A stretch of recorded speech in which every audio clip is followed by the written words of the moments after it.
The Bulls are saying they're open to a buyout for Dwyane Wade, but does anyone know if he's open to the Heat's Tony? Dwyane has carefully removed himself from the buyout equation, including an escape into an awaiting vehicle in front of TMZ.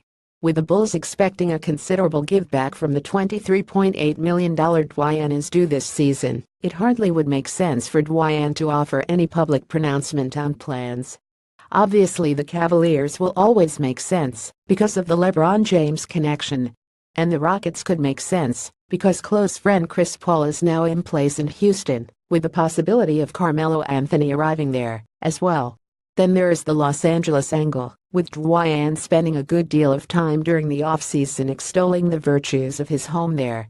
Of course, there also is the issue of his children, enrolled in school in South Florida, and his recent workout at the University of Miami.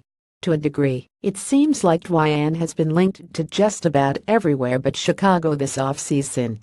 But, again, at what cost would there be a push for a relocation, when it became apparent with his departure from the Heat in July 2016 that this was all about money from the outset? Beyond that, the Heat are about to go to training camp with an abundance of guards, seemingly lacking the ability to create rotation minutes for Rodney McGruder and Wayne Ellington. With the money guaranteed to Tyler Johnson and Josh Richardson, should the Heat cut into those minutes as well? Wade in 201,819 might make more sense for the Heat than in 201,718.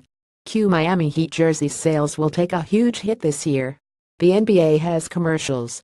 There's no need for sponsor logos. Frankie. The versions sold in retail outlets will not include sponsorship patches, save for those sold at the Heat's direct retail outlets. As it is, there is only minimal change between the previous Adidas versions and the new Nike uniforms, so there might not be a rush for replacements, anyway, unless you insist on a Kelly Olynyk or Bam Adebayo version. Still, jerseys with advertisements have become so prevalent in soccer that you almost forget about being a walking billboard amid the desire to be like Messi or Ronaldo.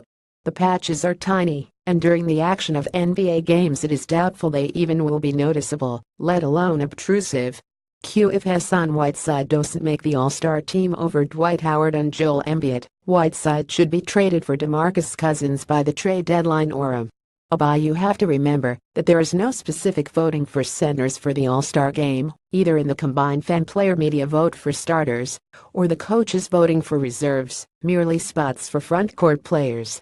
What has to matter is that Whiteside improves as a player. If he does that, then he should, at the least, be on the cusp of an All-Star invitation. With Howard aging, and on the downside, and with Embiid possibly again to be limited in his minutes, I don't believe you are setting the bar that high. Caption iWinderman at sunsentinel.com. Follow him at twitter.com or facebook.com/Winderman for daily Heat mailbag. Go to sunsentinel.com.